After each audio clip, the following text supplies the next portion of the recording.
Thank you, Patty. In the invocation, Linda spoke this morning of legacy, which we tend to think of as building something towards the future. But legacy is also sometimes a function of stewardship, which is simply good management of what we already have. I grew up in post-World War II United States, the greatest and most broadly shared prosperity the world has ever seen. It's the reason people wanted to come to the United States. That's quite a legacy. It requires stewardship. That legacy is, I put it to you, in danger. This country does not look like the America I grew up in. Wealth is so heavily concentrated, and political power, which flows from wealth, is so heavily concentrated that we're in danger of losing our democracy. That's how I see it. Just look around. There is rank privilege at the very highest levels. There's irresponsibility at the highest levels, and people are hurting. The middle class is shrinking. Poverty, you don't want to know what's happened to the folks who are already poor in this country. And there's a great deal of highly concentrated wealth. No one's against wealth, but we are for, at least as Americans, I thought we were for sharing it out. Abundant opportunity for others to participate in what was the American dream. I'm a government major, so I know in all societies, at all times, power flows from wealth. And when wealth is concentrated, so too is political power. We have a grotesque concentration of wealth and power at the top of America today. Just look around. You don't need me to prove this out. What can you do about that? Forget a direct assault on Washington. They're simply too well dug in. It's just not going to happen. If you expect the Congress to do something about this, you're wasting your time. It's not going to happen. They do nothing. By the way, that's a policy. Doing nothing is that's the policy of keeping things the way they are. Think about that. That is a policy we have. They're not going to change that. How do we, again, get wealth more broadly shared in the United States? I came back to the U.S. in 2008, October, just in time to see things fall apart, and said, what the hell just happened here? I made it my business to find out. And what I found out is that our banking system is dominated by the Federal Reserve, which is a private banking cartel owned by the banks, which serves the largest private banks. I mean, they dumped $27 trillion in the biggest banks, which would be broke if they had not done that. Did you see $1 trillion to bail out the budgets of Pennsylvania or Pittsburgh or Johnstown or Philadelphia? No, you did not. Where did the money go? Into the balance sheets of the biggest banks. That's what happened. That's why they're there. That's not going to change. What can change? We can go to public banking. It's a simple concept. Introduced, by the way, by the Quakers of Pennsylvania in the early days of this Commonwealth. They loaned out public money, which they printed, got it back with interest, and that took the place of taxes. That's the first public bank in the United States, right here in Pennsylvania. A public bank takes public funds and capitalizes a bank. That makes it a public bank. That public bank then partners with the existing infrastructure of our community banks to get affordable credit into the community for locally directed economic development. As a Republican, that idea of locally directed development, that appeals to me. We're proposing a partnership bank like the Bank of North Dakota, which is about 7 years younger than the Rotary. In 1913, the farmers of North Dakota saw the Fed form. They said, oh, we know what that means. It means domination by the biggest banks. They formed their own banks. The Bank of North Dakota takes all the tax revenues of the state of North Dakota, puts it in their own bank, and then works with local banks to get affordable credit into the community. It does it in one of two ways. It participates in loans. You've got a car dealership. You want a $10 million showroom. Your local bank says my limit's 5. You say, geez, too bad, I'm going to Wells, or I'm going to Morgan, I'm going to Chase, or I'm going to buy, and that big bank cross-sells and takes the customer away from the smaller bank. That's one reason why we had 10,000 community banks 10 years ago, 7,200 in 2008, and 5,600 now. We're losing our community banks because they don't have backup for the bigger deals. Or you're a new business person. Your business plan has got a 4-year timeline before you really get profitable. The Bank of North Dakota provides 1% loans for 5-year term on 7-year loans. That's almost free money, 1% loans. That lets the business get up and running until the owner can make the cash flows. It doesn't mean that the local bank gives you a high-risk loan. It means you brought the payments down to make it more possible for you to make the loan payments and that loan more affordable and a better bet for the local bank. North Dakota has had no bank failures in 10 years, none. It's taking back market share from the big banks. Local banks are prospering with the support of the Bank of North Dakota. Strong banking industry. North Dakota has a population that of Pittsburgh, 670,000. That bank now has a current $3.2 billion commercial loan portfolio at work in that state. $3.2 billion at work in a place of 670,000 people now. That's a good bank. Last year, that bank returned $94 million in profit to the general fund. How does it do that? Well, it's a partnership bank. It has no branches, no tellers, no ATMs, no advertising. They're every bank in town. There are no posters on mass transit, come bank with us. It's not a retail bank. All that saved cost goes right to the bottom line. It makes that bank profitable. It's a different business model. They're not out to pay $4 million salaries. The CEO makes $250,000 a year running a $6 billion bank. He's a public employee. So the model we propose is very much the Bank of North Dakota. It is called partnership banking. You capitalize a bank with your own money, you go into partnership with your local banking industry, and you strengthen your local banking industry. You strengthen your economy. Look at the impact on local governments. You start economic development, that means more people paying taxes into your general fund. That's what that means. It means jobs. It means profit coming back to your community through your own bank. It means lower debt service on bond issues. The Bank of North Dakota goes into the bond market. Last year, there were no GO bonds in North Dakota. They had projects, no GO bonds. Two things happen. One is, instead of a bond, the bank just makes a low-interest loan to your municipality, 2%, let's say. And the interest paid comes back to your bank. It's a good deal. Or it goes to the bond market, and one of the big boys says, we'll take your bonds at 6%. The bank says, we'll take them at 3%. And the interest paid comes back into your own bank. What would your budget look like here if you could take 20% out of your annual debt service? Would that be a good thing? The Bay Bridge in California, the new one, costs $6 billion. Over 40 years, they'll pay another $6 billion in interest. What if California could take 20% out of that? That's a big deal. So a public bank does a number of things for a community if properly managed. One, it creates economic development. That means tax revenue. That means jobs. It brings taxes, non-tax revenue back to your community from the general fund to the general fund from its profits. And it can drive down your debt service costs. Here are the things you must consider when thinking about a public bank for Pennsylvania, Philadelphia, Reading, Pittsburgh, Allegheny County, Santa Fe, New Mexico, Tacoma, Washington, Seattle, Washington, State of California, Michigan, Vermont. Here's what to think about. Mission. You must define the mission. In North Dakota, it's rather broad. Economic development, jobs, farming, what have you. But each year, the legislature modifies the mission. 3 years ago, they said, we want high-tech medical here. The bank started lending with the local banks to bring high-tech medical to North Dakota. 2 years ago, they said, with the fracking happening here, we have a water problem and a housing problem in rural North Dakota. The bank started lending into water supplies and housing in rural North Dakota. This year, the legislature said, we got kids with a lot of student debt despite our own loan program here. What can you do about that? The Bank of North Dakota is consolidating the student debt of every student in North Dakota, federal loans, state loans, private loans, into longer-term, lower interest payments to make those loans affordable for the students of North Dakota. That's what they're doing. That's what the bank can do. It can modify its mission. Mission is number one. Number two is capitalization. How do you fund the bank? You can do a bond issue. North Dakota did. That retards your growth. You've got to retire that bond. Rather, we're saying, look at your investments and consider if this is not a better investment. Philadelphia, broke, has $12 billion of investments, $1 billion in foreign investments. That money is not even invested in Philly or PA. It's not even invested in the U.S. Moreover, it's in financial instruments. None of that comes back to Philadelphia. None of it. It may come back to the pension fund, but it doesn't come back to Philly. What kind of returns? 3%, 5%? Last year, the Bank of North Dakota returned 17% on equity. That's a nice number. Better than a lot of investments in your pension funds, or you should get money squirreled away. Look at your consolidated annual financial report. Forget the budget. Look at the CAFRs, CAFR. That's where the money is. It's in parking authorities, airport authorities, pension funds, housing funds, layovers, rollovers, year to year to year. It just sits there.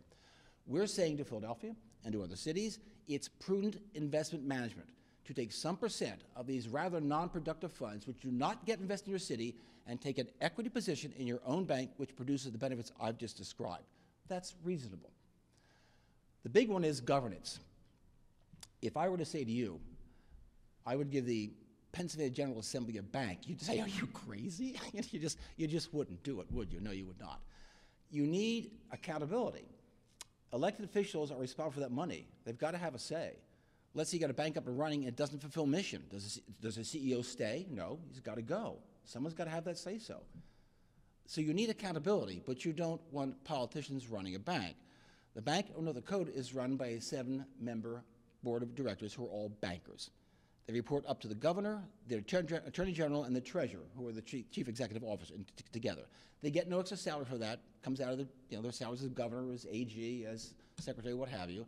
So they got bankers running the bank. It's a solid bank. $94 million in profits last year, 70% return on equity, $3.2 billion invested in a state of 620,000 people, a strong banking industry, no bank failures. That's pretty solid achievement. So that's what we mean by public banking. We mean take some of your own money from the city or in cooperation in the region, that's a possibility. Form your own bank, work in partnership with your own banks here, the banks that make decisions close to home, the people who live here, care about here, know here, bank locally. Give those local bankers the support they need to start taking some market share back from the biggest banks. Grow a healthier credit industry here. Get economic development going here. Create new tax revenue here. Bring down debt service here. This is all about local action from the bottom up. There's a lot of talk in the U.S. today about, building America from the bottom up. You hear it all the time, but you don't see it because you hear it from politicians in Washington who have absolutely no incentive to follow through on that. Well, I think you have an incentive. This city is not exactly swimming in money. It's got some serious budget problems. They will persist. Here are the tools you have now to balance your budget. You can lay off. You can cut services. You can take on more debt, or you can raise more taxes. That's your toolkit. This is a different tool in your toolkit. No layoffs, no cutbacks, no more taxes, no more debt service, rather a public bank working to build your own economy locally, more tax revenue, reduction on pressure on taxes, lower debt service costs, more employment, and you decide exactly how to do that. You decide the mission. You figure out the capitalization. You work out the governance of ways that work for this city, that work for transparency and accountability and good risk management. Well, that's roughly what a public bank is and what it does. It has worked with huge success in North Dakota for almost 100 years. The model is there. We're not proposing to reinvent the wheel. We just want to roll it down from North Dakota. Thank you.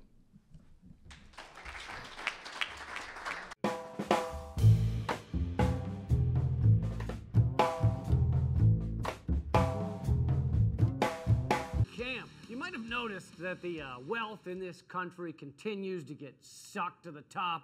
Trump and the owners of our society are trying to extract the remaining wealth and resources from the people and the workers. The big banks are bigger than ever before, and they're using your money to gamble on the stock market. Meanwhile, Bitcoin has shot through the roof, topping 11,000 recently.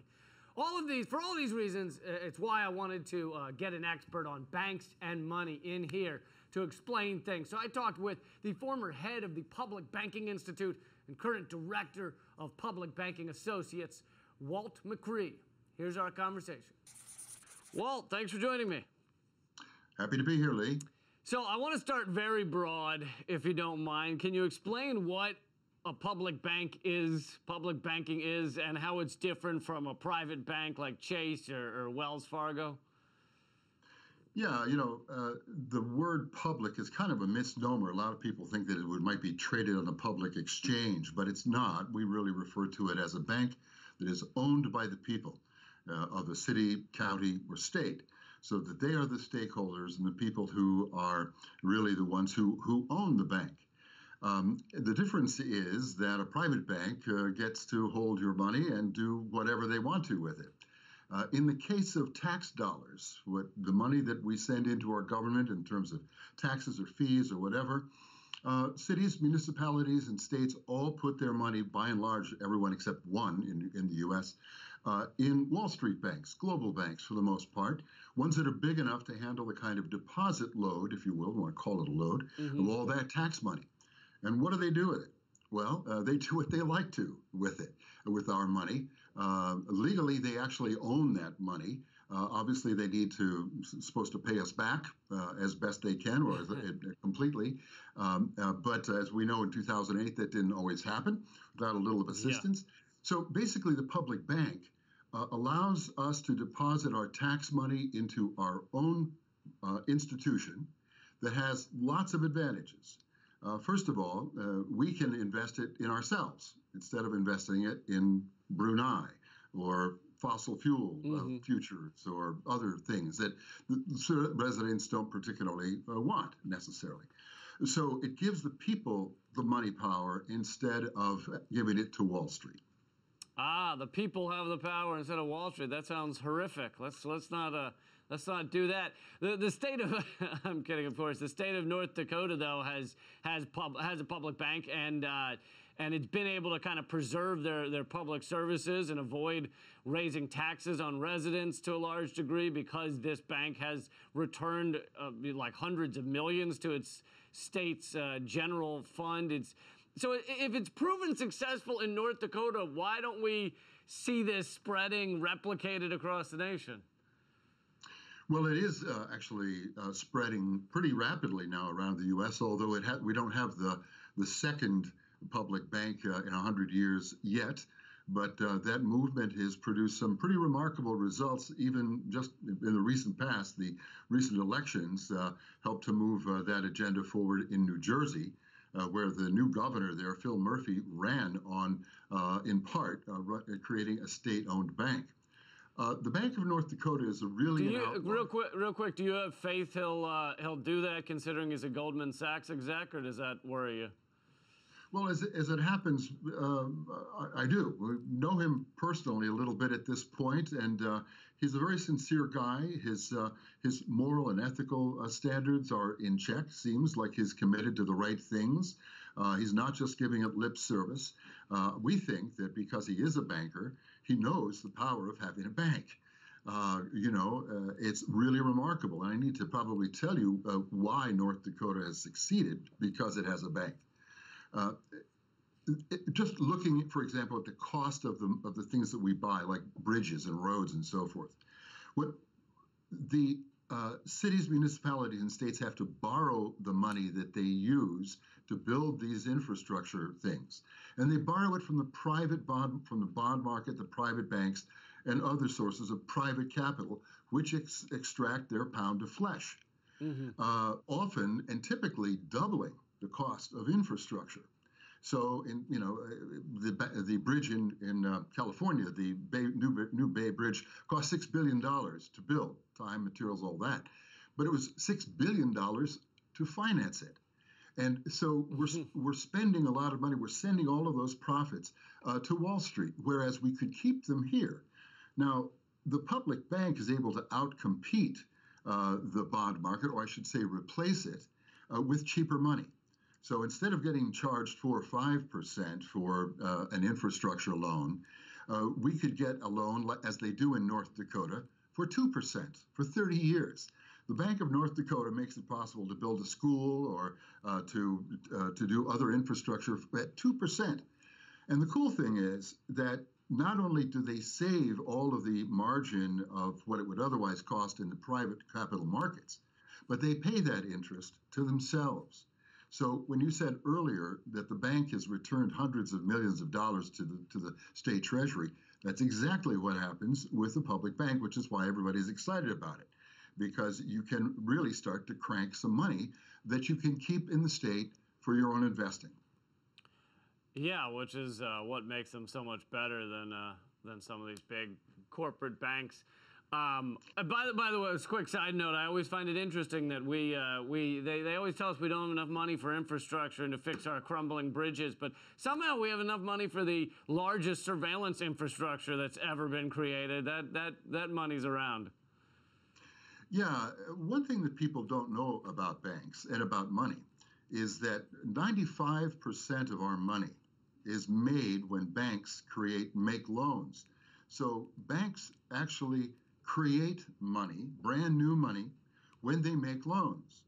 And so when you have a public bank and you capitalize it, let's say you capitalize it with $100 million, you're actually able to lend or create credit of $1 billion based on that capital. And therein lies a huge potential for us to invest in our infrastructure. Not only will we save money by not borrowing from the private capitalists, but we'll also be able to expand our access to capital by having the ability to create it on our books when we have a bank. I want to throw in one more thing, Lee, about the Bank of North Dakota. I mentioned 2008 when the whole house of cards in the global finance industry collapsed. There was only one state in the country that wound up in the black. Mm-hmm. You guessed it, North Dakota, because they are isolated or insulated from the global financial structure. They don't deal with Wall Street. They don't do derivatives. They don't do speculative betting. They have a very restricted or a very focused sort of a mission that they serve, and they don't deal with the capital markets.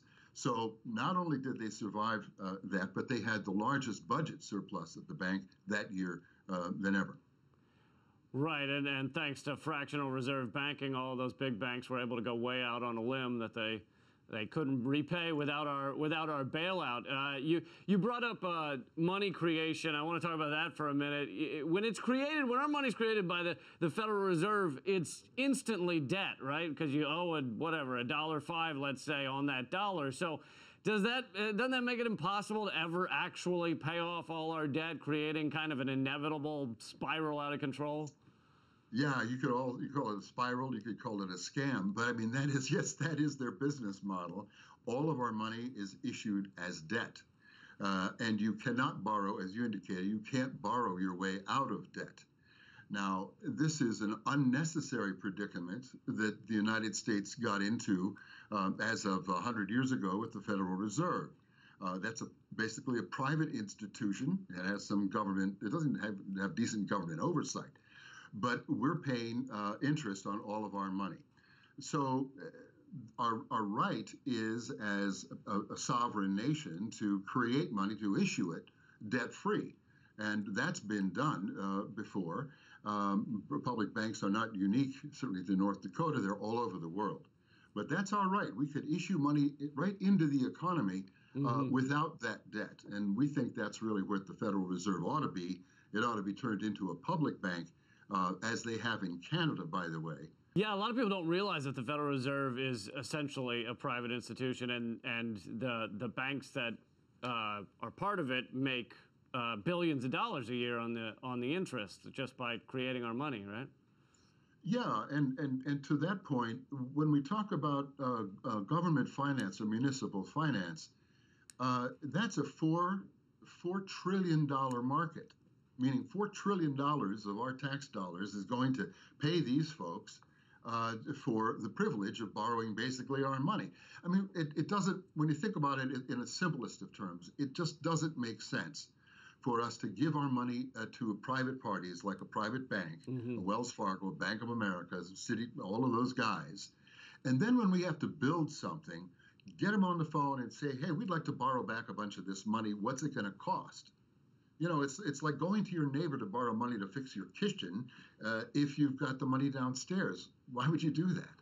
Right. You say it doesn't make sense, but it makes a lot of sense to the people profiting off of the system. It makes sense to them. I want to talk a little more about debt, and debt can be very powerful. It can be used as a tool to keep people down.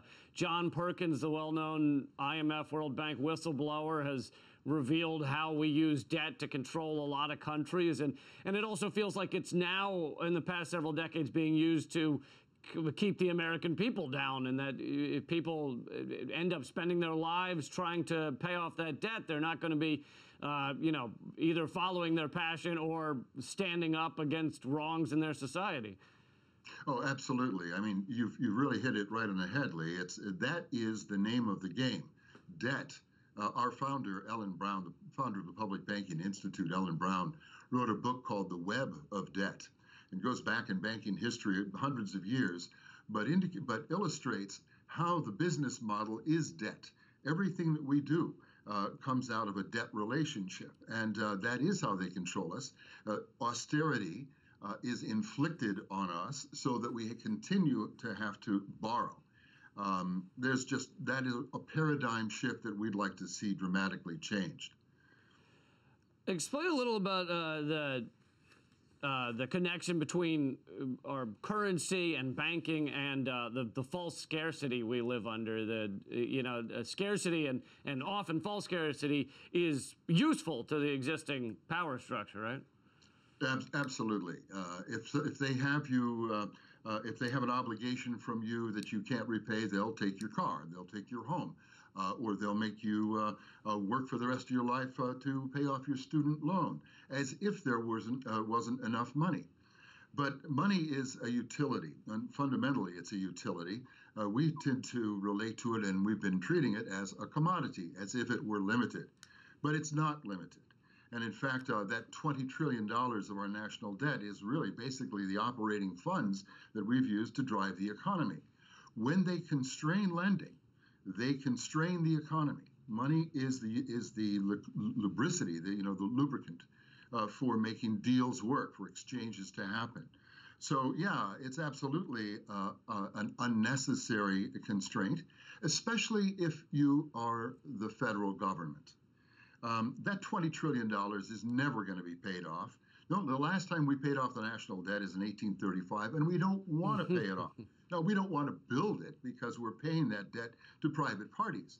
But we could certainly finance the growth of the country dramatically and significantly, a night and day shift, if we would simply have our Treasury issue the money into the economy instead of through the private banks who charge us interest on it.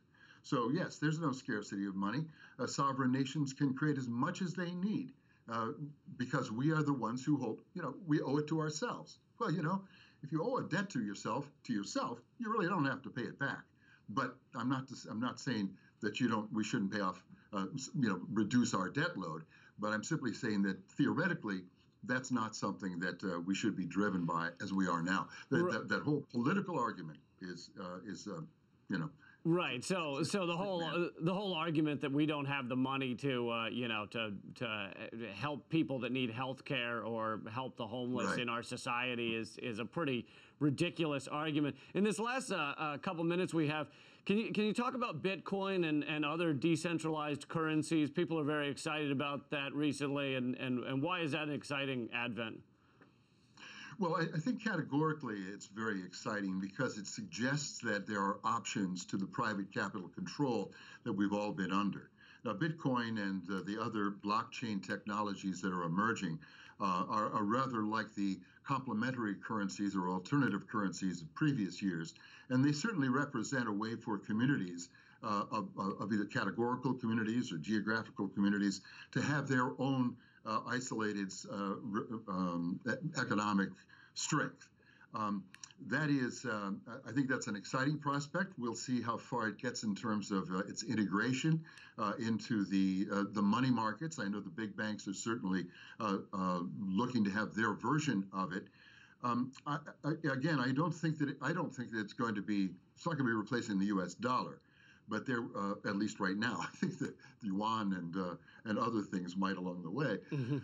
But by and large, the Bitcoin and cryptocurrencies are emerging, and I think that we're just going to see all kinds of variations of it coming up. Well, thank you so much for your time. I'm speaking to Walt McKree with the Public Banking Institute, and what was that website again where people can get information? Publicbankinginstitute.org. Thank you so much, Walt. Thanks, Lee. Take care.